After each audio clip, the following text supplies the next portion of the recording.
This is one of my good days, one of the ones that I do believe everything that she said to me. Like every single time she said, Nur-D, you're super fine. I look into the mirror and I think she might be kinda right, cause I know I look good. Take my picture.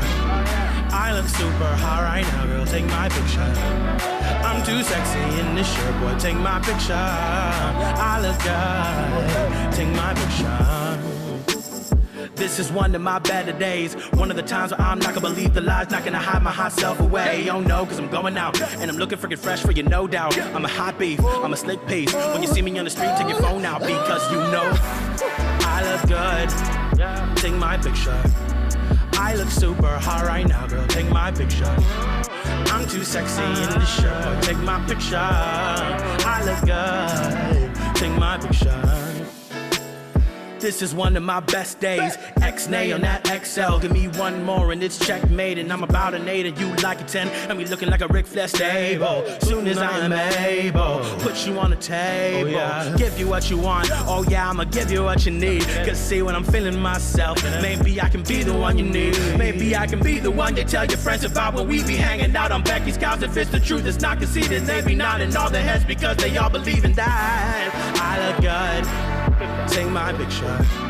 I look super hot right now, girl, take my picture. I'm too sexy in this shirt, boy, take my picture. I look good, take my picture.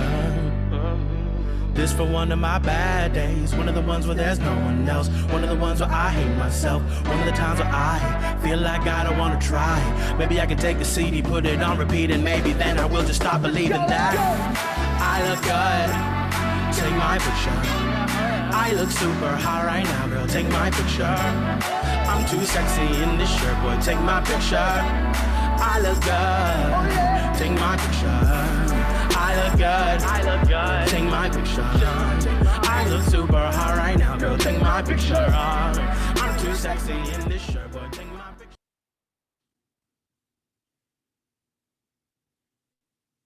Welcome to Zealous, Hellions, Mixed Bloods Conversation Series. We're so glad to have you. My name is Jack Ruler. I've had the privilege of working at the Mixed Blood Theater for a minute. And in our Zealous Hellions series over time, we've had Joe Hodge from the Guthrie, Oscar Eustace, the producer of Hamilton, Ilhan Omar, Andrea Jenkins, actor Ernie Hudson, Nataki Garrett, Dessa, Kenny Leon, Keith Ellison, and Nakima Levy-Armstrong, and soon Don Cheadle and Taylor Mack. But tonight, we have the privilege of being joined by Matt Allen, who goes by, as you know, Nur-D.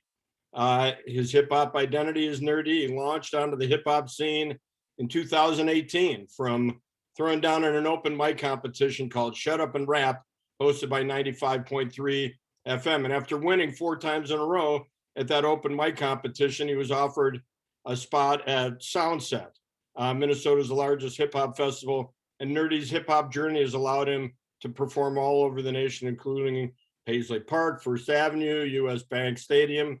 He toured with Brother Ali and has appeared on bills with many great people. And he's joined as a moderator by Joetta Wright, an actor, voiceover artist, singer, host, educator, who's here in the Twin Cities. And she's worked nationally and internationally, but especially at Mixed Blood, including a lead in a show called Pussy Valley that is now on TV, known as P-Valley. An exciting addition to her career also has been her podcast, Double Consciousness, but we're so thrilled to have her in conversation with Nur-D. So take it away, Joetta and Matt. That's right, Jack, one of my favorite people on this planet. We are so blessed to be sitting here today, virtually, of course, with our good friend, our amazing hip hop artist, Matt Allen, or as we like to call him, Nur-D. Hey, hello. Hey, honey, how you doing? You know, I'm doing well. I am doing very well. Today is a good day to be alive. Well, you know what? It's a good day, and I'm real happy to be sitting here and sharing space with you, because I just think the world of you and the incredible work that you are putting out into the community. You are doing some really, really important stuff. And I just want to shower you with love for this whole hour that we get to spend with each other and ask you all of the questions. Yes. All of the questions. I want all the smoke. I want all the questions. Give me all the bits. Let's do it. Okay. You all heard it here first. He asked for it. He asked for it. So you can't blame me. Now, okay. At the very, very tippity top of this show, I want to know, because I'm curious. When we first fell in love with you as an artist from Shut Up and Rap. Yeah. On 95.3 FM. Shout out to 95.3. Yo, I want to know at what point during those 4 times that you killed the game, did you sit back and start to recognize, hey, I have something special here? What was that like for you? I think there was the moment while I was doing the open mics when I was realizing just how talented everybody was. Mm-hmm. I think it was like a wake-up call, because like I'm sitting here, I'm doing my bit, and here I am thinking I'm just doing silly songs and just doing my, like, just being myself. And I'm hearing these really talented like performers and writers and MCs, and I'm just like, and while I was winning, I was like, yo, is this a thing? Is it like, am I good at this? Like, you know, it was like this very like surreal moment where you're watching these people be like fantastic and you keep winning, and you're just like, huh, this might be even better than I'm considering that it is. And it really wasn't until I got the call for Soundset that I really understood how quickly this was all happening. And it was very quick. And we don't mess around when it comes to Soundset here in the Midwest. We understand the glory that is that experience when we all get to come together, and then we get all of these internationally recognized artists who are all doing their things. And when you bring all of y'all together, it's wild. Yeah, it is wild. I want to know from you, what was one of your more favorite experiences on Shut Up and Rap? One of my, I have 2. So on the day that I won the 4th time and I had to be retired, because I said I couldn't do it anymore. I threw out my shoulder. Like, I just was like in the middle of this. I was like, let's go.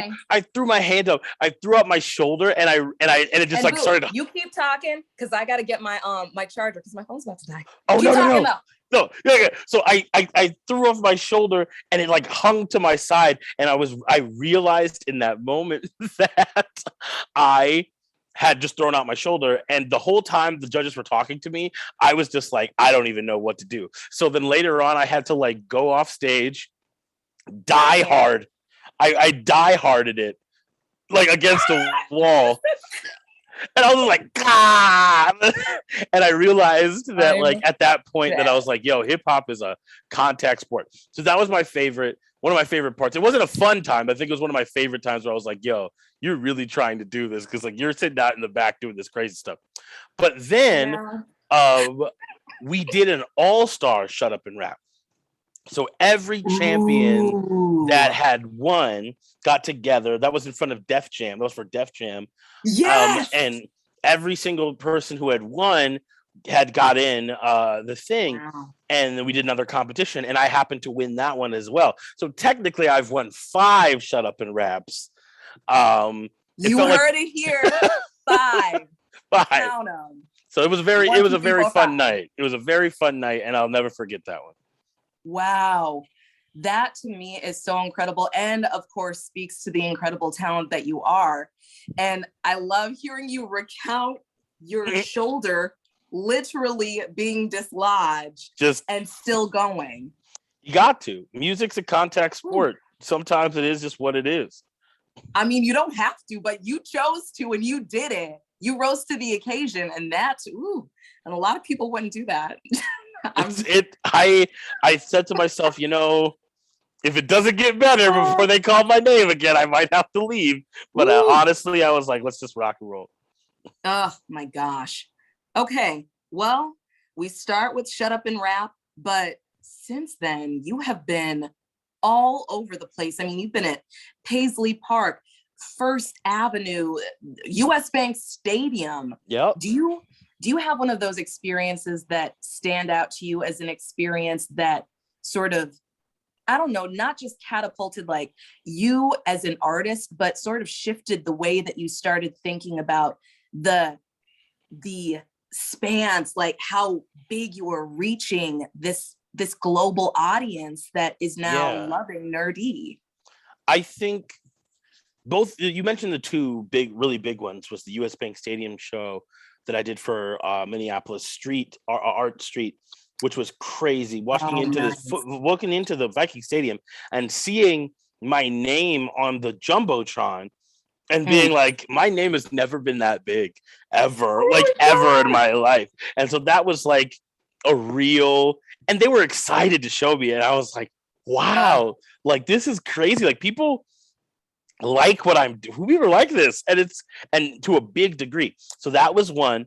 And then, but the Paisley Park one really did touch my heart because I'm a Minnesota boy. So Prince is like royalty, no pun intended, so being able to perform in the house that he built with the people that he like has created, the legacy that he's curated, and I was the only one who did the live stream show during the pandemic or during the major part of the lockdown. So for them to reach out and say, hey, we want to do that with you. And what a blessing. It really was like it made me realize I was like, yo, I'm a part of this music community, and not just as like a person who is just doing music, but like you're part of this music community as in like you are someone that people are going to reach out to when they need Minnesota music. And then that comes with a sort of sense of like responsibility and like desire to make sure I'm upholding the standard. And so that was just, it was a shift in my like participant to like I'm sitting at the table, like I am firmly at the table. And I honestly hope as well, there's just a little room for you to be proud of all that you've accomplished with all of what comes with what you just said as well, because you've already accomplished a great deal, and to be sitting at that table, to be able to like build greater and reach more people. Like, I hope you also have been taking a moment to sit back and be a little proud of yourself and give yourself a little pat on the back. I am very proud. I am very excited about everything that I've been able to do, everything that I have planned to do. Like there's a lot of very fun things ahead, but yeah, I'm very happy with what I've been able to accomplish so far. You know, I always wonder, looking at all of the stuff that you've accomplished, listening to your music touches me so much. And I feel like your music is the music that gets me up out of my bed, that gets my day going, that gets me brushing my teeth and tapping my foot and like in a just really solid mood. And I always wonder for artists, you know, we've got our different ways of creating. And so I wonder, does inspiration just come up out of the blue for you? Do you have a sort of system that you work with? Do you have moments of the day that you like to write? Like when are you most inspired, and how do you continue to stay inspired? All those things. Yeah, one of the things I usually tell young artists who are like starting is that make sure you're taking time to live life. Like your music is going to be impacted by the things that you do. It's one of the reasons why when you look at an artist from the start of their career towards the end of it, the more successful they get, it kind of just turns into like money cars, going places, because that's what they're doing now. They're money cars, going places. So as long as you're taking the time to have lived experiences, engaging in with your friends and your family and the people around you in your community, you'll never get stale because you're living a life that you can then pour out into your art. So that's one of my big things, is just like taking days to just go do things. And experience, whether it's good or bad, whether it's even having a hard conversation with a loved one or like mourning someone that you've lost, like taking the time to experience your emotions so that you can then write it down. So that's one of the ways I get my inspiration. And then writing, it kind of just comes when it comes. Like even driving home today from JFA office, I was driving and then it just hit me. And then so the whole time I'm just like repeating it so I can get home and then write it down when I get there. So I do a lot of my best writing in the car. And I think that's because before I was a musician full time, that was the only time I had to write, was back and forth between work and home. Yes. You know, I also wonder for you, is there something in your life that has been the most inspiring for you? I see how excited you get talking about life inspiring you in general, but is there something that's really influenced a lot of your work? I think I am a hopeless romantic. You better preach. If I'm gonna be honest, get out of my face. Get out of my face. And I have written more songs about that than anything else. And I think that love, falling in love, I have a beautiful partner. I have a wonderful partner. And I've had lovely partners in the past. And I've been able to take a lot of those experiences and create really fun art that I can be like, oh yeah, I remember how that felt. So honestly, that is one of the things that like continuously makes me write. Yeah, I mean, if loving you is wrong. That's right. We don't want to be right, honey. We don't want to be right. That's right.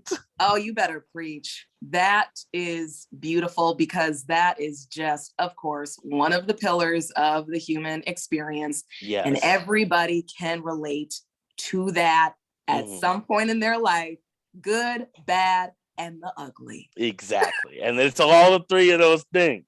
So it's all three of those things. And sometimes it's multiple ones simultaneously, and you don't know what you're supposed to do. But that's what connects us. And I like being able to make art about that sort of thing. I love that. You know, the stuff that you are writing about is so inspiring, and I know helps so many people to feel more in community. I'm wondering, from the people that you've been able to work with so far, who's inspired you? Who have you been super excited to work with? Because you've worked with some I've worked with a lot of people. Artists. Yeah. I've been really blessed to be able to walk in step with so many people, and not just like musicians, but just like people all over the world. I am gonna say artistically, it's been so beautiful to work with my team at Fair Play Entertainment. It's just a music collective that we have created with up and coming artists that's focused on making a like wonderful, safe, inclusive experience when it comes to music, especially hip hop. From a hip hop perspective. So working with them, that's Lieutenant Sonny, that's Brandon Polfus, Minneapolis Drew, of course, my DJ Hayes, and my brother Tuvok the Word. Like being able to work with all of these people has really just like, Mickey Breeze. Of course, I got to say Mickey Breeze. Like every single person that we worked with together has been so beautiful, but not just artists. Like in the last year and a half, I have been able to be with the movement leaders and people who are putting their bodies out for justice and their voices out for what's right, and just seeing their passion is been amazing. I know you mentioned Nikema earlier when you were talking about people you've had in, and Nikema's been fantastic. And then obviously people at TCC for Jay and people like DJ who've been out there so often. And then all the people at Justice Frontline Aid, the volunteers that work with me, and seeing their passion for stuff has been really, truly inspiring. I mean, that's inspiring to me just hearing you talk about it. How did you and how did your group find each other?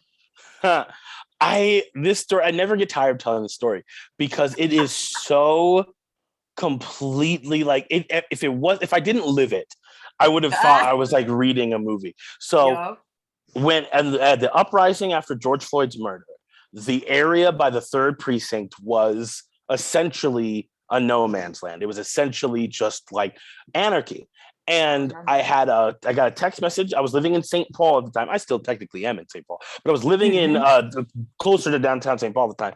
And I got a friend texted me. They said, "Hey, it's popping off in Minneapolis. One of our friends has gotten hurt really bad, maced like in the face, really, really bad. You should go." And I was like, "Okay, I'm not doing anything right now. I'm gonna go grab some milk," because at the time we thought that milk was the best, even though all of you activists out there, it's not actually the best thing for you. Just used water. Milk's gonna get bacteria in your eyes, and you don't want that. So I went out there with my fiance, dropped me off. Dropped me off. I went with my friend Nathan to where everything was popping off. And at that point, as we were walking there, we're patching people up, like head wounds and scrapes and cuts. And like, it's brutal. And it looked like, I told people, like, it was like Mad Max. Like, you walk in and it's just like everything is going on down. So we walk over, we get to the front lines, and we think, okay, we're gonna drop this milk off because our friend has gone home and we're gonna leave. So, but someone comes up to us like, "Are you with the medic station or the medics?" And we were like, "No, like, we don't know what that is." They brought me over to a giant like stash of like medical supplies and water and milk that had been kind of just like left.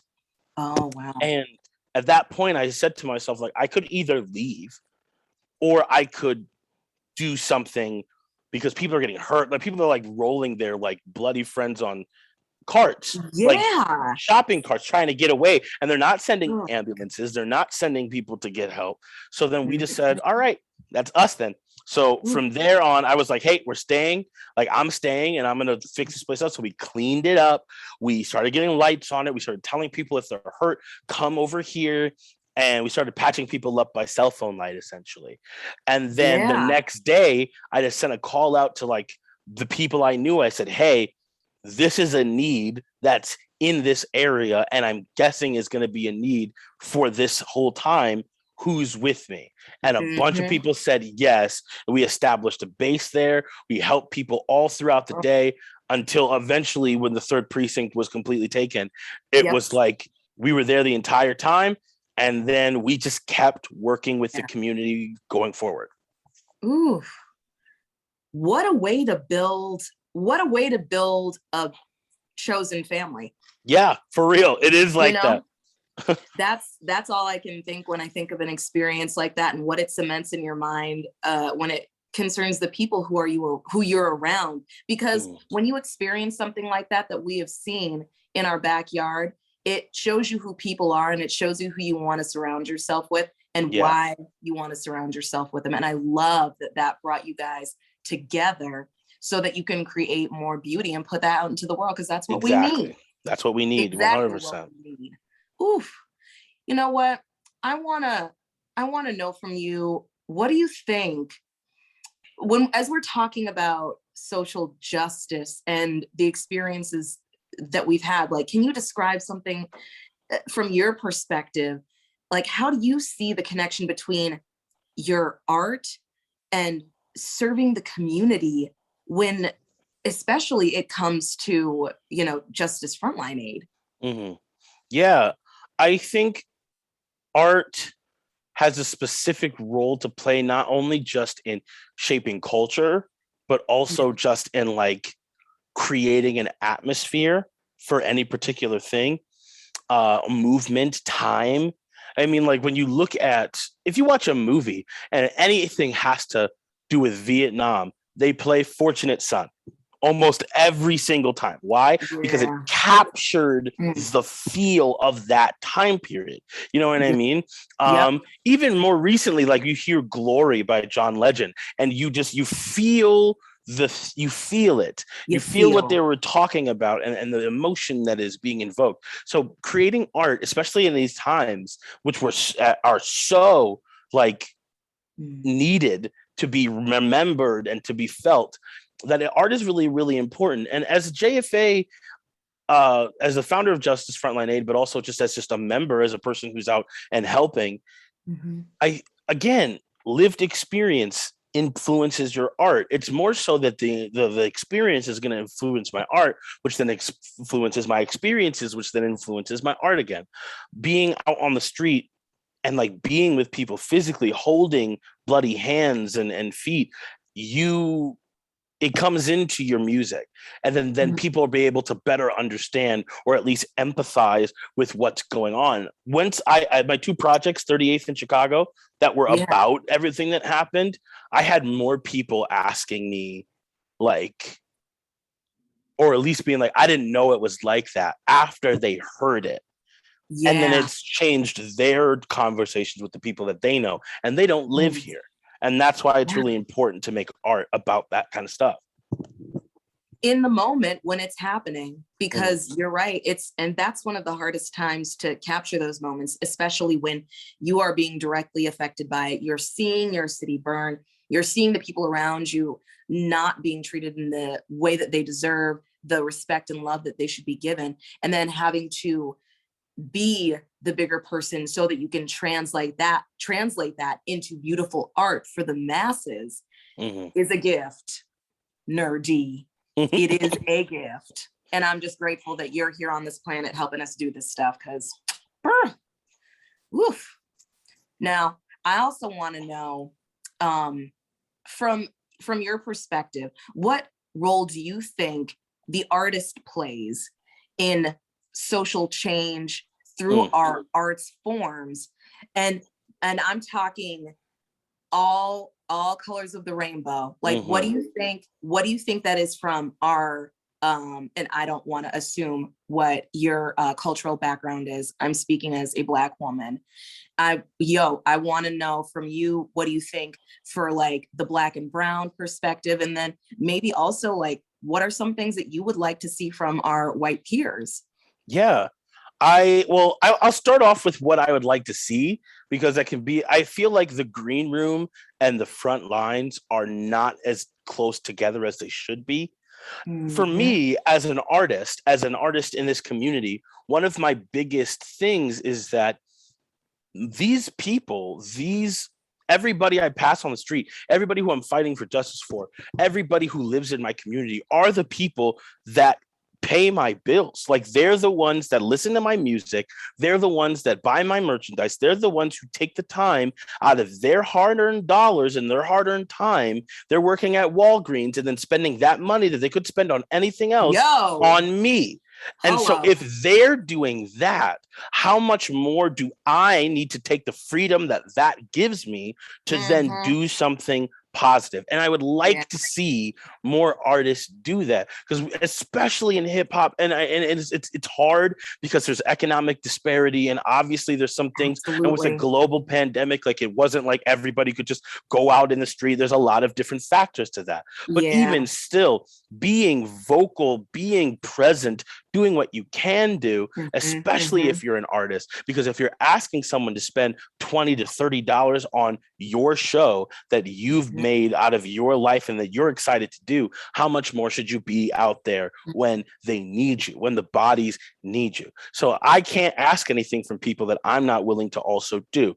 Thus, that's what I'd like to see more artists do, especially white artists, and especially white artists in hip hop. Like, if you're a white artist in the Black culture music, then you really have no excuse. You need to step up, because it's like, this is something like that would be an exercise, a privilege for you to just not say anything. And I feel, or not do anything, or not show up, you know what I mean? So that's something that I would like to see more of. But as far as culture and what artists do to it, I think, like I was saying before, it impacts not only for future generations, but currently. Like, when I'm on the street, when we're at a protest and a song comes on, everybody doesn't feel as afraid. And that's real. So I'll give you an example. We were in, I want to say this was Minneapolis. It had to be Minneapolis because St. Paul were a little bit more organized than this. We were on 494 or 94. We were on 94, the highway. We had taken over the highway. We were marching down, and the Minneapolis Police Department just kettled everybody, 646 people, the largest arrest in Minnesota history. Like, we were all on the highway. So there are people, there's cops with lethal weapons everywhere. We have children, we have elderly people, and they're all starting to feel the fear. We're at night, we're on the highway, and now there are these cops everywhere who we are already feeling unsafe from, and they're all ready to hurt, and they're ready to go. And so the person was like, turn on some music. Then they turned on the electric slide, and everything changed. Like, it stopped becoming oh my God, what are they going to do to us sort of thing. And it became we're going to have a party on this highway, because no matter how many cops on horseback you can send, which they did, cops on horseback you can send to like physically assault people in the street, we're going to dance. We're going to dance, we're going to sing, and we're not going to be intimidated. That is what art can do. And Electric Slide it's not a protest song. Like, but but as soon as that shifted, then people started playing songs that were talking about like change and speaking truth to power, and the ability to be able to change people's hearts in the moment and turn them away from fear is so powerful. And as an artist, I would say that we all have a responsibility to make music that's like that. I'm not trying to say that people can't make music that they like, you know what I mean? Or just like for fun. Turn up is turn up, and that's cool too. But it's just like how you shape the culture. And for example, if a song, and I'm not going to curse, but if a song in the thing is like called like Beat My Woman, that's the song. Yep. And that becomes popular. Then people are going to attribute that to actions that they're going to do. And so it's like, what I always tell people is like, what do you want your song to inspire people to do? And if there are words in your songs or phrases or concepts that you wouldn't actually want people to actually do, maybe find another way of saying that. Or, you know, maybe don't make that at all. Because if that becomes popular, then that's what becomes the culture. So, and if we don't want that to be the culture, then we don't want to make it popular. It's also us as the consumer to be careful with what we listen to. But like at the same time, that's the responsibility of the artist. You done said a mouthful, Matt Allen. That is so incredibly true. What we see, what we're exposed to has such a deep effect on us consciously and subconsciously that sometimes we don't even understand, like, why am I going out to get this, to go to this club? Why am I going out to buy these pants? Why am I going drinking this soda? Why am I doing that? Oh yeah, that's right. That ad placement, that one song that I just heard, that artist who was just doing this. And I think that is so important, that responsibility. I just adore so much in you that you're taking that responsibility seriously. It is. It's the most serious thing. As a human being, you know, it really. I know what's inspired me. Like I know the movies, the shows, the books, the people that have inspired me, and so I'm glad that they went right instead of left. I'm glad that they did what they did. You know what I mean? So, you know, I feel like that is definitely a message for the younger generations, that they need to be continuously inspired by and keep in the forefront of their mind, so that this next generation of artists can come up inspired and then inspire others. And, you know, I want to know from you, when you started out, when you started messing around, when you started figuring out what your sound was, like how did you find the power to fully embrace your sound, your words, who you were? I honestly, it's a work in progress every time. Every time I make a song or an album or a thing, I find myself delving into a new piece of myself that I didn't even know I was doing. So I can't even say that I found it. All I can say is that I am continuing to be open to exploring new sections of myself. One of the best examples is 38th in Chicago, quite literally. When I was starting to write that, I had not delved into like Black and brown politics before. I Mhm. hadn't like I was black. I was a black artist, so I had these feelings. But like Yeah. in my most of my songs, I might have hinted to it here and there, but most of it was about loving yourself and body positivity and having a good time and being honest and love and romance and stuff like that. Everybody wants to hear love yourself. Very few people are always ready to hear we need to dismantle white supremacy because it has systemic problems. So it's just like Okay. when I was making that, when I was making those records, I remember having a lot of conversations with my friends and my family and my other musicians, and I was like, I'm scared that if I do this, I'm Yes. gonna lose everything that I've built, because it was my experience that like the predominantly white crowd that is Minnesota doesn't like to be challenged. And like I had carved a nice Say it niche. again. I say that like I it's not no disrespect. It's just the reality of the situation is that they Yep. like it's a thing. And Yep. so I had found myself saying, like, if I do this, I might lose everything. And I understand that a lot of the successes that I had up until that point was because I was safe, because I was the black artist that wasn't gonna make you feel uncomfortable. So I was Absolutely. like, here I am. I have this decision to make. I could, and there was no one asked me to talk about these things. So it's like I could have just like not said anything and then just been Yep. fine. But then I was just like, I have a responsibility as a content creator, as a musician, to be honest with myself and be honest with my music. So then I did do that, and it turned into what it is now. And I'm so glad I did. But that was still part of finding my voice, finding my sound. Like me going like, okay, you can talk about this. You will talk about like racism and sexism and homophobia, and like you can talk about it, and if people don't like it, then they can take a long walk off a short pier. But like that's essentially like what I ended That's up right. with. I love it. And so incredibly true. And I love the way you sort of are alluding to the silence and the silent choice that has to be made, because none of it is overtly said or stated, but it is still deeply and profoundly understood. Yes. And for you to be able to make that choice and do what's best for your heart and soul as an artist is the most important thing. Okay, and it's always lovely to have that recognized, and it's a work in progress.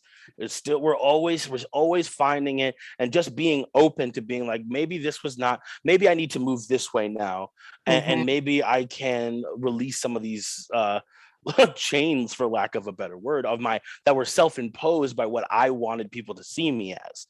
And now I can be like, okay, you know what, I'm going to be honest about myself, and then if people want to be with you, they'll be with you. If not, then they weren't going to be with you for some other reason later on down the road. Yeah, then we can talk about that short pier walk again. Exactly. Yup. Just saying. Yes. Now, you know what? I want to check and see if we got any questions. Ooh, yes. You know, we do. We got a couple, actually. Okay.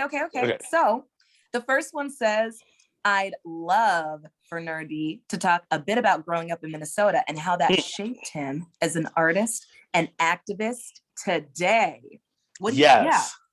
As a artist, Minnesota has a very distinct sound, like style, especially for hip hop, right? Yeah. Like it's very storytelling. It's very like narrative driven. So like that has influenced how I write, how I decide to like create. Also, we have a big rock and roll influence, obviously Prince, Morris Day and the Time, you know what I mean? Even Bob Dylan spent a lot of time. What was like we're big Bob Dylan people over here. So it's just like there's been an emphasis on storytelling, because all of those people are just like, they write stories. So that's influenced me as an artist. Also, as a black man living in Minnesota, it's like you learn really quick that you're different. And that difference affects how you grow, how you interact with people, how they interact with you. And so specifically in Rosemont, Minnesota, where I lived and I grew up. I was just about to ask you, where did you grow up? Yes. You grew up in Rosemont. Rosemont, Minnesota. Shout out to the Fighting Irish of my high school time. It was a very interesting time. You know, there was a county road 42 that cut Rosemont in half. Yeah. And there was a side of Rosemont that was more affluent at the time. And then there was a side of Rosemont that wasn't. And my mother worked 4 jobs so we could be in an unfinished house on the affluent side of the thing, because that's what Black women do time and time again. So here I am on that side. So when I would walk home from school, I'd be stopped by the cops, be like, what are you doing? Where are you going? And this is in Rosemont. This is in the north in Minnesota. What I try to explain to people is that, like, that kind of stuff happened. And it wasn't like an official, you're on the wrong side, but it was like they knew who lived where. And when they saw me walking casually to this other place, they were asking questions. I've been stopped coming out of my places of work. Like, it's just how it has always been. So, honey, I grew up in Maple Grove. See, Maple Grove with a little black brother. Yep. When the little boys around the neighborhood got in trouble, guess whose house they came to? Why? Guess why? Guess why? Guess why? Yeah. And that's what I try to tell people, and that's what shapes you as an activist. Like, and this is no hate to any other activist community. Everybody fighting for the rights of people is amazing. But if you do it where it is always warm and sunny, you have it easy. Like, I'm talking about, like, our cats here. Wow. Our cats here are marching when it's 10 below. Our cats here are fighting every inch. And I'm not just talking about like the Black and brown people, but natives as well. Because again, a lot of people don't even know the history of our own state and what we've done, what Minnesota has done in order to become Minnesota. And even in the shadow of all of that death, they are also out here fighting. So it's just like, living here in Minnesota is something that will radicalize you simply by doing it. And the illusion of that's not something that's happening here makes you want to fight even harder. That's right. That is so right. I feel you in every bone in my body. Because, that is very palpable. It is palpable. And I want to just make sure we get to another question. Yeah, I'm sorry. I talked too long. No, you do not talk too long. You talk a perfect amount. I love it. I can't get enough. I want to get coffee and fun and do all the stuff. Get it. Yeah. More. Yes. I just love it. Okay. Oh, now we have another question. Can you talk a little bit about claiming and celebrating nerdiness and or removing whiteness from the center of nerddom? This question. Yes. Let's talk about it. Fellow nerd, talk to me. I think it's okay. First off, when we talk about reclaim or removing whiteness from the center of nerddom, we as a people have to remember that nerds shape culture. Whether you want, like, they might use beautiful people to do it, but nerds shape culture, because every show you've ever watched, every movie you've attended, every technological advancement that you experience is made by a nerd in some form or fashion. A cinema nerd, a TV nerd, a video game nerd, a book nerd. So it's like nerds shape culture. So when movies were being made and they needed to cast people, nerds casted themselves. And because of racism,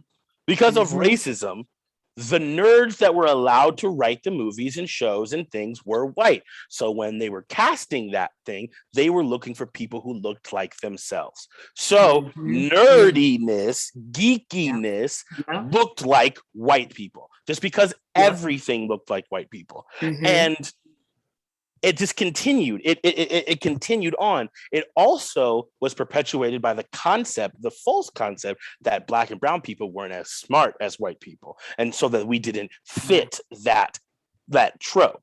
Yeah. That all changed with Steve Urkel. Shout out to Urkel and Family Matters, where everyone started to realize that, yeah, you know what? Actually, that's not actually true. Like comics and science and math and nerdiness and all of that stuff can be enjoyed by anybody. And it's not just left to one group of people. And so learning the history of how that happened and then reminding yourself that Black nerds have always been here and Black nerds have always existed, that helps you remove the whiteness from the center of nerdydom. And then just like, even today, all the changes that are being made, legacy characters that are being brought into these comics and games that are changing the narrative. We have Miles Morales, an Afro-Latino man who's Spider-Man and who has one of the best movies, the Spider-Man movies that have ever been made, and winning awards and doing great stuff like that. That character, America Chavez, the Captain America in Marvel. I'm using a lot of Marvel people, but like these are just good examples.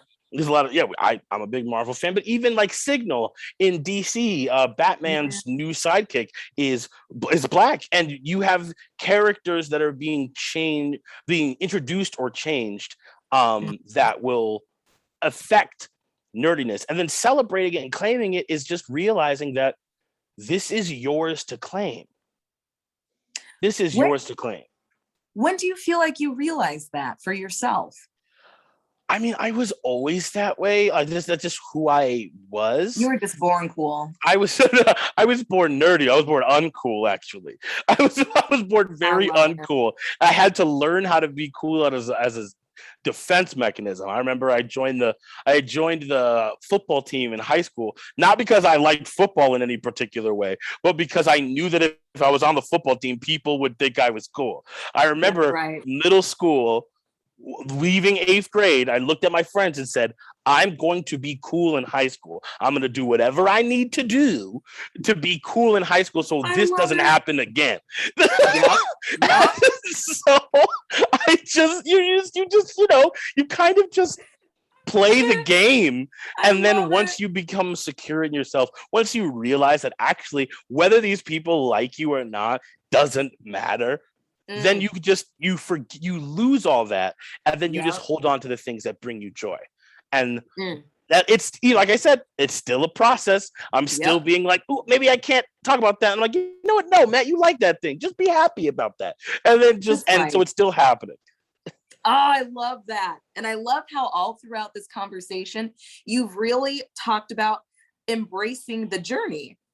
And that is what life is. And to hear you talk about your journey is just so incredibly inspiring and makes me want to go out and just sing from the rooftops and write more and embrace the artist in me. And I know more people who are going to be listening to this are going to say, why haven't I picked up that pen in a minute? Why haven't I gotten out and talked about that thing that really means a lot to me? And that, I think, is a really, really lovely part of the message that you, Matt Allen, are putting out there, and that all of the incredible music that we are getting from Nur-D is giving all of us. And thank you. And you know what? Before we go, I know we got a couple more minutes, so I know we got so many people wanting to hear from you. I just want to say, yes. What's a good one? Oh, yes. Can we talk about future stuff before we go? Where can we see you performing next? Yes. And also, like, what are there a couple of projects that you're excited about? Any new releases coming up? Oh, my goodness. Those two things. Yes. Okay. I will. I got to pull up my calendar so I can let you know, because I want to make sure I get the right information. I'm always the worst with like specific dates. When someone calls, it just flies out of my brain. 1 second. So this Sunday, I'm going to be a part of Bring the Sing brought to you by The Current and your classical NPR. So it's going to be super cool. So this Sunday at the Union Depot in St. Paul, it's going to be me, the Minnesota Boys Choir. There's going to be so many other people, Dan Newton, Davina and the Vagabonds. There's so many cool people. So it's going to be really, really fun. Yes. Some holiday cheer. That's this Sunday. And then also, next, like getting into the new year, but January 14th, Sean Anonymous has his annual birthday show over at 7th Street Entry. So it's going to be me, Sean Anonymous, Jim Kang, Sophia Eris, a lot of really dope artists. So that's going to be really fun. And say that again? Oh yeah, that's 7th Street Entry, First Avenue and 7th Street Entry, January 14th. 14th of 2022. Great. And then I'm supposed to say this tomorrow. I have been like chilling on this information, but I'll tell it to y'all today, is that I have a mixtape, a brand new project coming out, 10 songs dropping January 1st. That's right, the first of the year. So we got brand new music coming out very, very shortly for everybody. And maybe, just maybe, even more coming out after that. Who knows? My goodness. You're giving the people what we need. We need more Nur-D. That's what I'm trying to do. Oh my gosh. I am so excited to keep supporting you and see all of the incredible things that you keep doing. I cannot wait to catch this next show. It's going to be a lot of fun. I'm already excited. Now, I know we are running short on time. We're getting cut off. I know we're getting cut off. They're playing the music that they play when you do when the Oscar speech goes too long. I thought I heard Jack in there. Jack, did you say you had another question? I'm here. But yeah. I just want to say thank you, but if you got a few more minutes, fill them up. Yeah, I got time. Good. I can answer one. I can answer another question. Okay, good. Because I just wanted to make sure we were being respectful. Now, I want to say, cool. So we got the thanks. Okay, now we want to know from you, who's one of your favorite artists? Who's inspiring you? Who do you like to listen to? So, obviously, everybody at Fair Play Entertainment. Shout out to all my dudes, my homies. Other artists that inspire me, Chance the Rapper is a big one. I listen to a lot of his music, a lot of what he does, especially the coloring book. That really changed how I thought about hip hop. Before I was like, I can't do hip hop because I don't fit into this particular mold. And then hearing coloring book and being like, oh, there's a lot of experiences that he has that are very similar to experiences that I've had. And so it was like, oh, I can do this. I can make hip hop my own. So that's one person who's really amazing. Lizzo, obviously. If it wasn't for Cause I Love You, the album, my songs about stuff would be very different. Like I was still writing my first big project when that dropped, and after hearing it and hearing how she was just like, I'm gonna make an album how I want to. I'm gonna make a hip hop pop album how I want to, really was like, you know what? I don't have to pretend to be something I'm not. And so that was very, very inspirational for me. And then people I listen to all the time, and this is gonna sound weird. I've been getting into King's Kaleidoscope recently.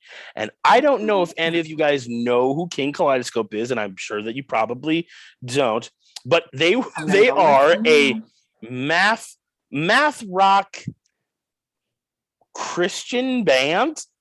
Really? Yeah. And like, don't normally, say it without, you better put that. Listen to me.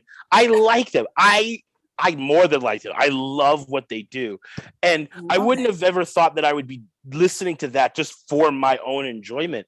But the way they craft music, the way they make the way their words really affect everything, and the way they use their faith to inspire social change, like and not just like, oh, I don't know, but like actual like being better, changing, like fighting for justice, all of this stuff. It's something you don't hear often in like unapologetically faith-based music. You just you don't hear about that unless you're listening to gospel music. Why? Because obviously it affects us, what I mean? But so hearing King's Kaleidoscope, and it's a it's a diverse band, so a bunch of different people in it, but everybody working together to create this really interesting, powerful music. I've been listening to them nonstop. So King's Kaleidoscope, if you haven't heard of them, check them out. They're very interesting. I'm gonna go listen. I love this. The beauty between. Start at the beauty between. Start Done. from the top of the thing, and then just go to the bottom, and that it has some really, really beautiful stuff in it.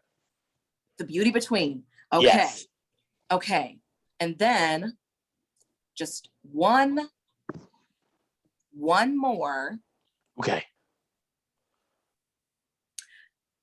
What is something in this world that you love, want more of, and look forward to doing within this next week? In this next week. Ooh. Yep. So yeah, you know what? I know the answer. It's funny you say that. So I learned earlier today, that my great aunt passed away, my grandmother's sister. And she was the last living relative from Jamaica. Oh. That's originally where my mom's side of the family is from. And realizing that the connection to that culture was a lot more important to me than I even realized.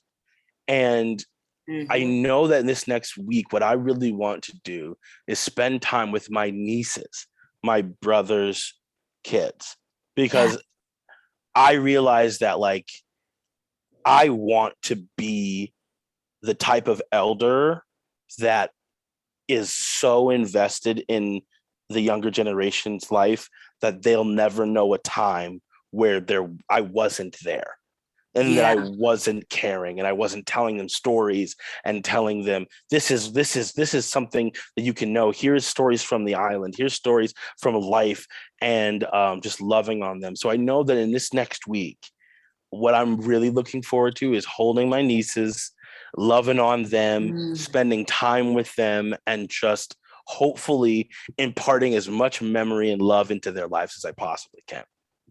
And you know what? That's a good note to end on. Start with love, honey, and then we end with love. That's right. What it's about. That's right. Appreciate you. Thank you both for an amazing session that inspiring by both of you. So the Zealous Hellions, this is why we do it, because we get to meet people like you and hear conversations like this. So thank you, Matt, Joetta, and thank you everybody that tuned into this. Did you say it's free tickets to the depot this week? Oh yeah, bring this thing. Let me double check to make sure. I don't want to say yes and everyone shows up and then they're asking for money. I completely made that up. You didn't have to commit. I love it. I think it is. If you go to my Instagram, which is at Nur-D Rocks, Nur-D Rocks on all social media, then there'll be ticket information there. Yeah, I'm messing. Yeah, no, thanks a lot. We will be there. Great session, and we look forward to seeing what you do for years to come. And you too, Joetta. Thank you. Thank you so much. And everyone, have a beautiful evening, Nur-D. Thank you so much. We really appreciate you spending all of this undivided, beautiful time with us. And I am looking forward to the next show that we get to see from you, honey. Yes, it's going to be dope. Thank you all for letting me just talk and be and experience this time. Thank you. Our privilege. Thanks so much.